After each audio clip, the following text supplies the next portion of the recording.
des boîtes comme Brix qui vous disent avec 10 euros vous investissez dans l'immobilier. En fait, c'est du crowdfunding, c'est-à-dire que vous participez à une levée de fonds et quand tout cet argent est réuni, il permettra à l'entreprise d'acheter un bien. Mais le bien n'a pas été acheté. C'est vous qui participez à l'achat du bien et bien souvent, l'argent n'est pas réuni et donc le bien n'est pas acheté et vous êtes remboursé. Alors que la tokenisation, c'est vraiment vous achetez une part sociale d'une entreprise.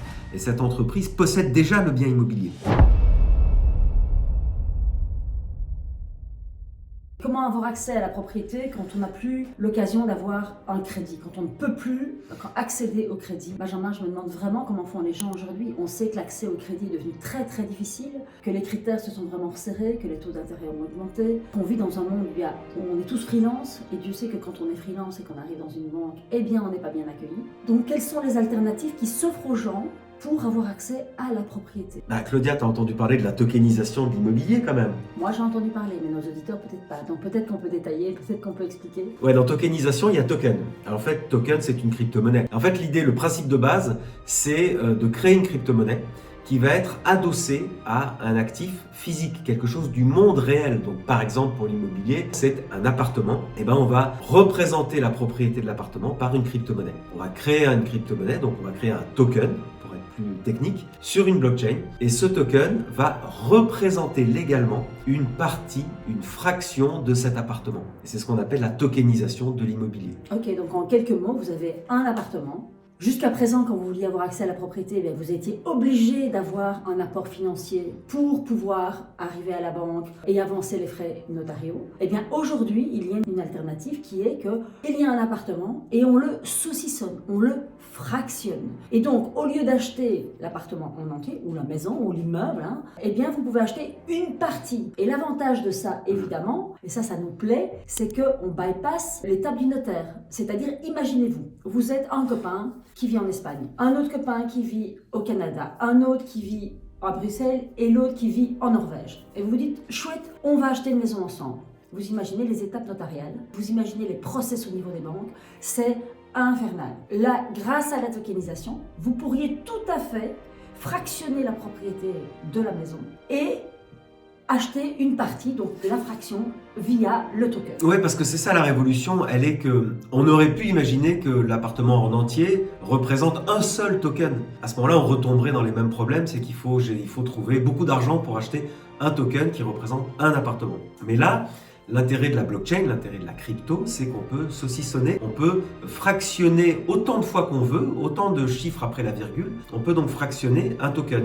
Et donc, on reprend l'idée de l'appartement et on fractionne la valeur de l'appartement en des centaines, des milliers, voire même des dizaines de milliers de tokens qui représentent une toute petite fraction de l'appartement.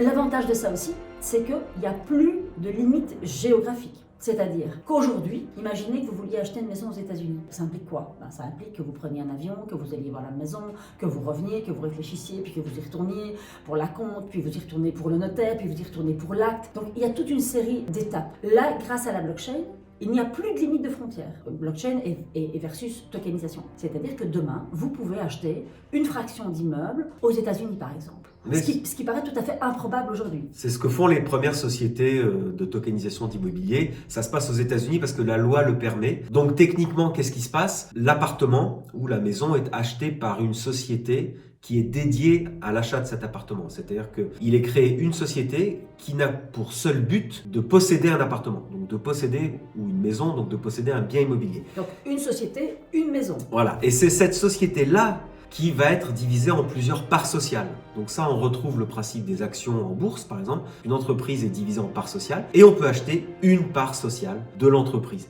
Mais comme la vocation de cette entreprise, c'est de posséder un bien, alors fatalement, je dirais par lien direct, on possède une fraction d'une société qui possède un bien. Donc on possède une fraction d'un bien immobilier. Alors, quand on donne des présentations ou des formations, en général, il y en a toujours un qui lève le doigt et qui pose la question, qui dit « Oui, mais en fait, aujourd'hui, ça existe déjà. Moi, dans ma banque, ils proposent des fractions d'immobilier. » Ok, super. Parce que vous avez la chance d'avoir un conseiller bancaire. Mais imaginez la mère, par exemple, qui a 3 enfants, avec un père abdicant, qui n'a pas beaucoup de moyens. Imaginez qu'elle pousse la porte de sa banque en disant, voilà, moi, j'ai 50 € par enfant, donc 150 €, et je voudrais acheter un fonds, une partie d'un de vos fonds immobiliers. Comment pensez-vous que le banquier va l'accueillir? Il ne va même pas la prendre en considération, il ne va même pas la recevoir. Donc, l'avantage de ça, c'est qu'en fait, vous ne devez pas aller voir votre banquier, vous ne devez pas aller chez le notaire, vous restez confortablement assis chez vous, vous vous connectez à des plateformes digitales et vous avez accès à la propriété en ayant la garantie, grâce à la technologie de la blockchain, que ce que vous achetez, vous le possédez bien. Donc ça veut dire quoi? Ça veut dire que la propriété que vous avez achetée, et on peut déjà avoir accès à la propriété dès 50 $, ça donne quoi? Ça donne des parents qui, au lieu de donner 50 € à Noël à leurs enfants, se disent, moi je vais acheter un token à mon fils, parce que ce token-là, cette maison-là, aujourd'hui elle vaut, j'invente, 350 000 €. J'achète 50 € de ces 350 000 €. Mais dans 15 ans, quand mon fils qui a 5 ans aura 20 ans, cette maison, elle en vaudra plus 350, elle en vaudra 1 100 000. Évidemment, la valeur de mon token sera réajustée. C'est-à-dire qu'en fait, mon token ne vaudra pas 50 €. Il vaudra la proportion de 50 € sur 1 100 000. Oui, on retrouve les mêmes avantages que l'immobilier réel, c'est-à-dire qu'un bien s'évalue dans le temps. Donc à la fois, quand on est propriétaire, on perçoit les loyers, donc ça c'est le rendement passif, et à la fois, la maison ou l'appartement augmente en valeur sur le marché de l'immobilier. Donc on gagne des deux côtés. On gagne du loyer, et à la revente, on gagne de la plus-value. Et on retrouve ça dans la tokenisation. Et comme tu disais, c'est vrai, ça existe déjà. On va dire le fractionnement d'une propriété, ça existe dans le droit français. Il y a des sociétés qui se spécialisent là-dedans. Mais le ticket d'entrée est assez cher. Il faut dépenser plusieurs milliers d'euros. Puis c'est pas payable en crypto, c'est payable. Alors c'est payable évidemment en euros. Et tu dois passer par ta banque. Tu passes par ta banque, tu passes par plusieurs intermédiaires. Et puis à la revente, c'est très difficile. Il y a des droits de mutation, il y a une fiscalité assez imposante. Ce qui fait qu'on n'est pas incité à fluidifier ce principe-là. Les tokens, la blockchain vient, comme toujours dans ces systèmes-là, vient fluidifier les échanges, faciliter l'accès à la propriété avec, comme tu dis, un ticket en général avec 50 €, on peut déjà acheter un token immobilier. Et puis ça vient faciliter les échanges, la revente, je dirais la fluidification du système. Et c'est même aujourd'hui, avec la crise économique et le taux d'inflation auquel on est confronté, ça vient même faciliter la vie des investisseurs. Pourquoi? Imaginez, vous avez un appartement. Et en fait, vos charges explosent. Et vous payez ça un trimestre, vous payez ça 2 trimestres, et puis à un moment donné, vous vous dites, enfin, c'est indécent. Je peux pas payer 2 000 € de charges sur un appartement tous les trimestres. C'est quasiment un tiers ou la moitié du prix de mon loyer. Je ne peux pas. Vous décidez de revendre votre appartement. Eh bien, ça va prendre du temps, sauf si vous avez évidemment une pièce exceptionnelle, mais la plupart des gens dans des appartements classiques, vous voulez le revendre, ça prend du temps. Et ça prend du temps, de l'énergie, du temps de trouver le bon acquéreur. Parfois, vous passez par une agence qui va vous demander X%, 2%, 3%, même plus parfois. Alors que quand vous avez un token, vous avez besoin de liquidité. Qu'est-ce qui se passe? De nouveau, vous n'allez ni chez votre banquier, ni chez votre notaire. Vous restez chez vous, vous vous connectez à votre application. Il y a d'ailleurs un site qui est assez connu et qui pratique la tokenisation, qui s'appelle Realty, donc R-E-A-L-T. Et donc, vous vous connectez par exemple sur Realty parce qu'il y en a d'autres et vous ne bougez pas de chez vous. Et en fait, ça amène de la liquidité. Donc, vous pouvez acheter et vendre de façon instantanée. Et il y a un second marché qui est très friand de ça parce qu'en fait, évidemment, comme il y a une grosse demande, comme ça répond vraiment à un besoin du marché. Pourquoi? Parce que les gens sont insécurisés, les gens, ils ont peur, ils se disent je n'ai plus accès à la propriété. Et pourtant, la propriété, c'est ce qui représente dans l'inconscient collectif la sécurité. On veut s'assurer un toit, c'est parce que le toit, c'est la sécurité. Eh bien, les gens qui n'ont plus accès à la propriété, classique, je dirais, eh bien, ils cherchent des alternatives. Et donc, évidemment, ça, ce sont des alternatives, mais avec l'avantage qu'il y a de la liquidité. J'achète, je vends, et pendant que je possède, je perçois du rendement. Alors, il y a certaines sociétés qui vont jusqu'à Realty, par exemple, ils vont, je crois que c'est entre 8 et 12%. C'est ça, il y a une moyenne de 10% environ de rendement passif sur les loyers qu'on perçoit tous les lundis. On perçoit sa fraction du loyer, parce que ça se passe aux États-Unis. Aux États-Unis, on paye son loyer par semaine. Alors vous allez me dire 8% ou 10% même sur 50 €, c'est pas énorme. Imaginez qu'au lieu de faire un livret A pour vos enfants, où vous mettez tous les mois de façon systématique 50 € par exemple, ou 20 €, imaginons 50 €, c'est plus facile dans ce cas-ci, eh bien au lieu de mettre ça avec un taux d'inflation à 6%, ce qui veut dire qu'au bout du compte, vous n'avez pas récupéré tout votre argent, eh bien vous achetez un token tous les mois à vos enfants. Eh bien donc, ce qui veut dire que, alors là, les 10% deviennent intéressants, parce que 12 mois dans l'année, 50 fois 12, ça fait 600, 600 fois 10 ans, ça fait 6000, 10% sur 6000, ça fait quand même 600 €, bah, ça vous paye une petite semaine de vacances ou quelques paniers de ménagères. Ouais, et puis pour conclure, surtout ne pas confondre la tokenisation avec ce qui marche bien aujourd'hui, surtout en France, c'est le fractionnement de l'immobilier, mais surtout, ça s'appelle le crowdfunding immobilier. Des boîtes comme Brix qui vous disent avec 10 € vous investissez dans l'immobilier. En fait, c'est du crowdfunding, c'est-à-dire que vous participez à une levée de fonds et quand tout cet argent est réuni, il permettra à l'entreprise d'acheter un bien. Mais le bien n'a pas été acheté. C'est vous qui participez à l'achat du bien et bien souvent, l'argent n'est pas réuni et donc le bien n'est pas acheté et vous êtes remboursé. Alors que la tokenisation, c'est vraiment vous achetez une part sociale d'une entreprise. Et cette entreprise possède déjà le bien immobilier. Ça n'a rien à voir comme système. Je pense que le système de la tokenisation et blockchain est vraiment le système optimal pour être multipropriétaire facilement de chez soi. Alors, ce que je voulais vous dire, c'est que nous, on regarde beaucoup de vidéos YouTube et chaque fois que les présentateurs font ça, on zappe. Donc, on espère que vous ne zapperez pas parce que ce qu'on va vous demander maintenant, c'est si vous aimez nos contenus, abonnez-vous évidemment. Ça nous fait remonter dans les algorithmes, mais sans vous, on n'est pas grand-chose. Donc, voilà. Je voulais aussi parler donc de l'avantage de la tokenisation. Alors, évidemment, certains vont nous dire, et si les loyers ne sont pas payés?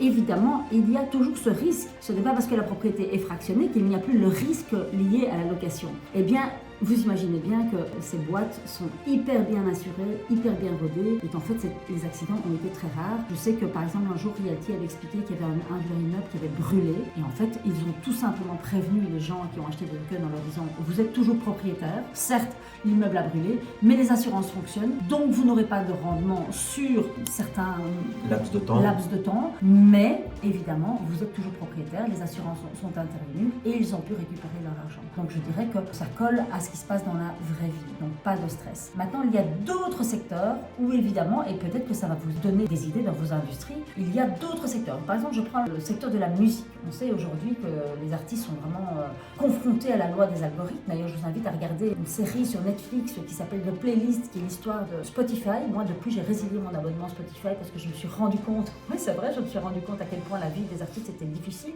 Eh bien, la tokenisation aujourd'hui est une solution à ça. Pourquoi? Parce qu'en fait, vous avez des artistes qui ont besoin de liquidité pour se produire. Eh bien, ils se disent, moi je vais produire une chanson et mes droits d'auteur, donc valent 100% de droits d'auteur, eh bien 20% de ces 100%, je vais les mettre à disposition de mes fans. Donc moi, j'adore Orelsan, tout le monde le sait. Eh bien, imaginez qu'Orelsan, je puisse acheter une partie de sa propriété intellectuelle sur un des morceaux que je préfère. Et qu'est-ce que ça va me donner? Ça va me donner accès à un lien privilégié avec lui, accès au backstage, accès à des bonnes places de concert, accès à des événements privilégiés. Mais surtout, ça va m'amener du rendement. Parce que toutes les productions qui vont être liées à sa propriété intellectuelle sur cette chanson, si je possède le token, eh bien, je touche de l'argent.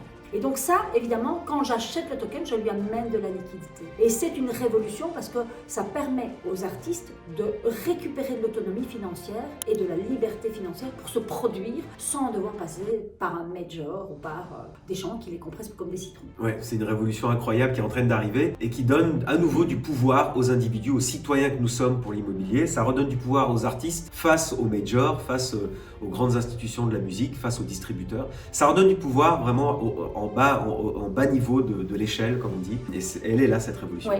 Et d'ailleurs, si vous voulez acheter des tokens de certains rappeurs français, par exemple, vous pouvez aller sur le site de Bolero. C'est une boîte française qui offre la possibilité aux artistes de tokeniser donc, soit leur propriété intellectuelle, soit de faire des fan tokens qui vous permettent d'avoir des accès privilégiés sans acheter la propriété. Très intéressant. Il y a aussi tout le secteur du diamant, par exemple. Vous voulez investir, ou le secteur de l'art. C'est la même chose. On a été contacté par un diamantaire qui a fait un audit et qui s'est rendu compte que la plupart de ses clients n'achetaient pas des diamants pour les offrir à leurs femmes. Eh bien non, la plupart de ses clients les achetaient pour spéculer, pour investir, pour acheter, prendre le diamant et le mettre au coffre. Imaginons qu'on veut acheter, diversifier son épargne, diversifier son investissement et que vous dites, moi, voilà, je veux acheter un diamant, mais j'ai 50 € à chaque Noël de mes enfants. Vous n'avez pas de diamant pour 50 €. Sauf si les sociétés qui permettent la tokenisation permettent la tokenisation de l'eau, de diamants ou d'autres actifs, mais je trouve que le diamant c'est très très parlant. Et même chose pour les œuvres d'art. Oui, tous les actifs. Je pense que quand on voit Larry Fink, vous savez, le grand patron de BlackRock, BlackRock c'est le premier fonds d'investissement du monde.